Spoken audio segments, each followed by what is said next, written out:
Un serviteur de Dieu visita un malade âgé de 110 ans et il lui parla du sang de Christ. Et le malade lui répondit: «Oh, oui, je sais que le sang de Jésus peut nous sauver. Et je sais que si Dieu ne nous pardonne pas, nous ne pourrons pas entrer au ciel.»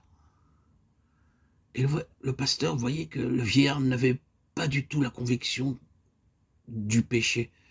Il répondait toujours oui, mais sans aucune conviction. Le pasteur commençait alors à désespérer. Il se mit à prier, demandant à Dieu de l'aider à faire comprendre à cet homme son état de péché. Tout à coup, une idée lui vint. Le sol de la chambre du malade était couvert de sable. Le pasteur traça une ligne sur le sol avec sa canne. D'un côté, il écrivit les mots péché, mort, enfer. Et de l'autre côté, Christ, vie, ciel. Le vieillard lui demanda: «Que faites-vous?»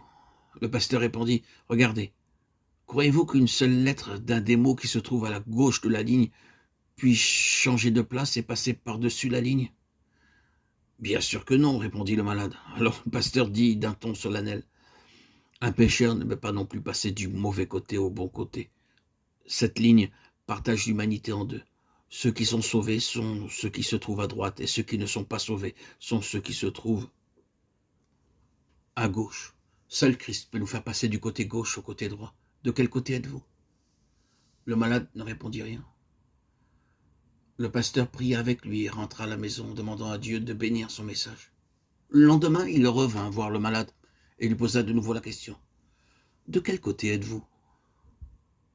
Le malade soupira et répondit: «Du mauvais côté.» Mais peu de temps après, il accepta l'évangile et se donna à Christ. J'aimerais, frères et sœurs en Christ, mes chers amis, auditeurs, auditrices, pouvoir de la même façon tracer une ligne ou sur le sol et demander à ceux d'entre vous qui croient que Dieu leur a donné son Saint-Esprit pour les conduire et qui connaissent la joie qu'apporte la plénitude du Saint-Esprit de se placer à droite de cette ligne.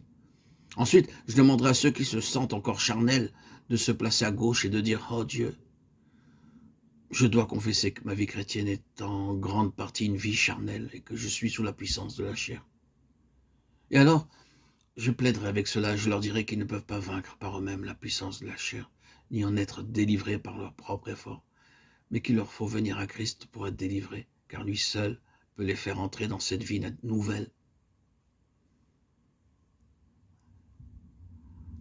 Vous êtes à Christ et Christ est à vous. Tout ce que vous avez à faire est de vous confier en lui. Et il vous révélera la puissance de la croix et vous donnera la victoire sur la chair. Jetez-vous donc aux pieds du Seigneur, confessez-lui votre péché et votre incapacité, agenouillez-vous devant lui. Reconnaissez vos faiblesses, votre état, et soyez-en assurés, le Seigneur vous donnera la délivrance.